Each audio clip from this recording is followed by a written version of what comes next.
some random ramblings, I think. Lots of to and forth from posts on X recently where people were complaining that EV prices have crashed and no one wants them, and it obviously flies in the face of the SMMT data that strongly suggests otherwise, that there is a good demand for EVs.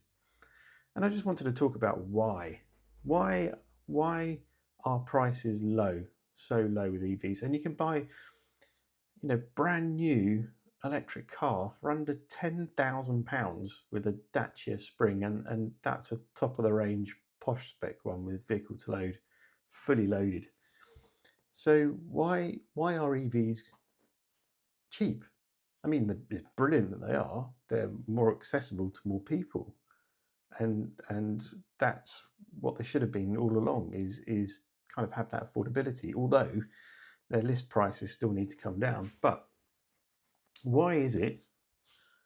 Why exactly are EV prices cheap with big discounts? Relatively high RRP prices, but big discounts. I'm not talking about all EVs, but quite a few. So I think it's worth mentioning. So the used car market has an anomaly right now. That anomaly being pre-2020, there weren't that many EVs around. Very few choice. You had, and some of them were great. You had the Hyundai Kona and Kia e-Niro. Were great EVs in their times, and of course the Tesla Model S, Model 3, Model X, the Model 3 just about pre-2020, and BMW i3. You had a range of those from was it 24 kilowatt hour, then 33, then 42 kilowatt hours. I think the last ones were the absolute best. I had the middle one, loved it. But there wasn't a lot of choice. So apart from that, Nissan Leaf, Renault Zoe, and struggling to think, the Hyundai Ioniq, maybe struggling to think really now what was available, because there just simply was not much available. And then Q 2020, okay, we had the pandemic, but 2020 was when manufacturers were gearing up to launch a whole range of electric cars. This was their kind of big moment.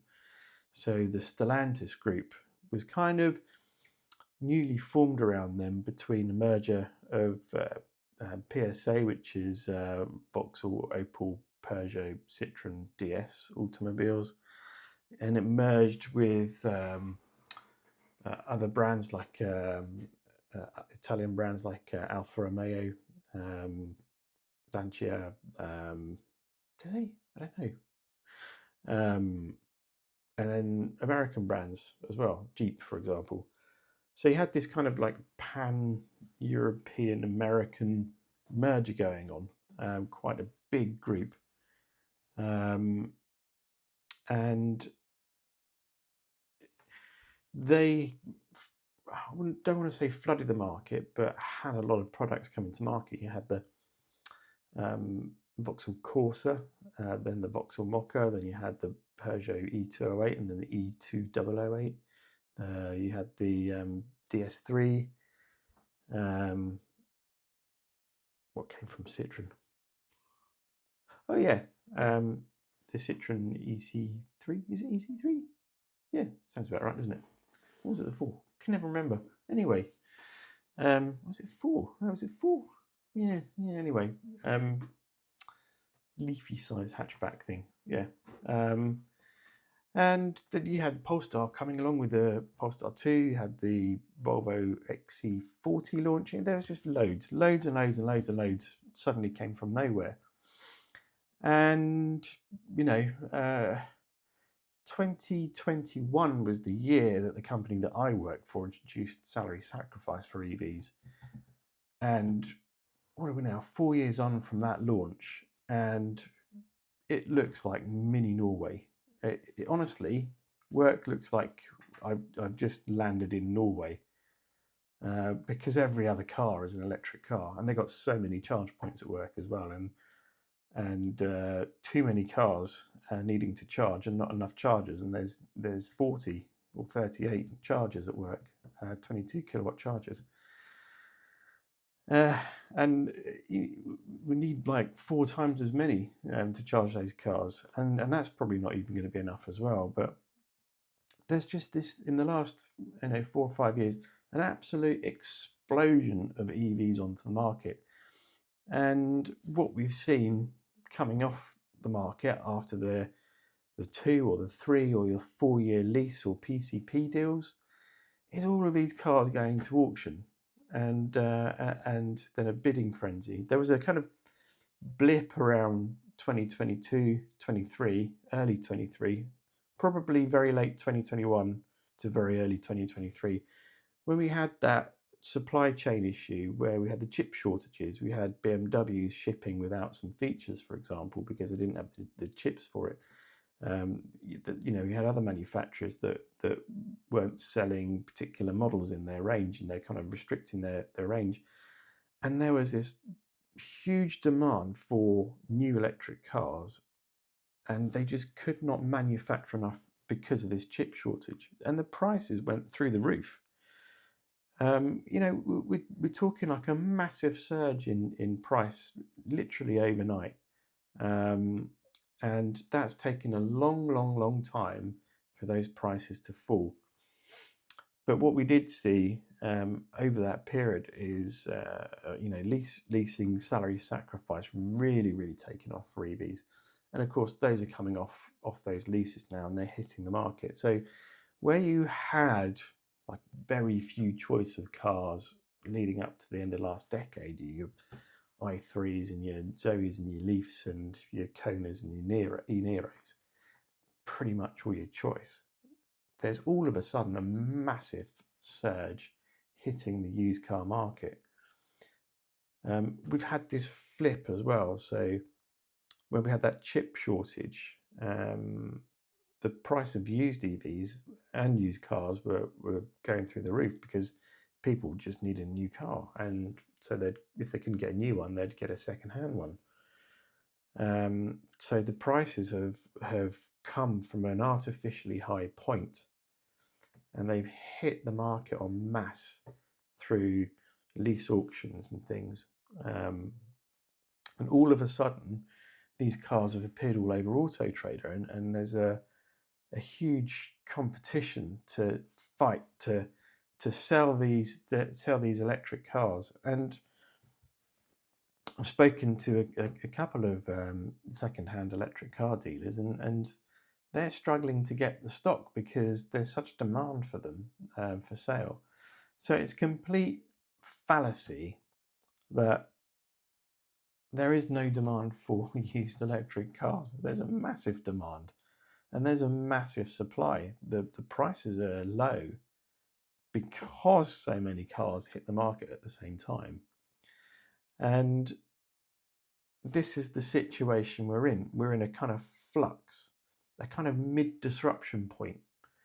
So we're hitting kind of an abnormal era for used cars. It's going to be slightly volatile, I think, and until that market has matured, that EV market has matured, until that EV market is saturated.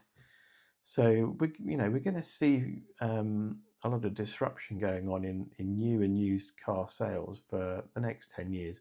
Perhaps there might be a little initial slowdown with recent budget announcements that put more cost onto vehicle ownership. I'm not going to specify electric cars because fuel duty is going up on combustion cars as well, and the pay per mile's not being touted until at least 2028. So it might slow things down. You're talking of a few £100 extra a year in kind of taxes, I think, but the savings are still in the thousands. So it still makes financial sense when you do the maths, when the important businesses do the maths on their fleets and think, well, got a little bit extra in tax to pay, but my God, we're still saving a huge amount in fuel and service and maintenance and so on. And the reliability of these cars is very, very good. So I think that's kind of where we are. So I think the next 10 years are going to be super interesting. I don't know if I can anticipate or predict where pricing is going. I've heard from the used car dealers that prices are starting to go up now for used EVs. And I think that's because there is such a massive demand. And I keep an eye on Auto Trader numbers, and the numbers hitting Auto Trader have risen by probably 3,000, I think, in volumes.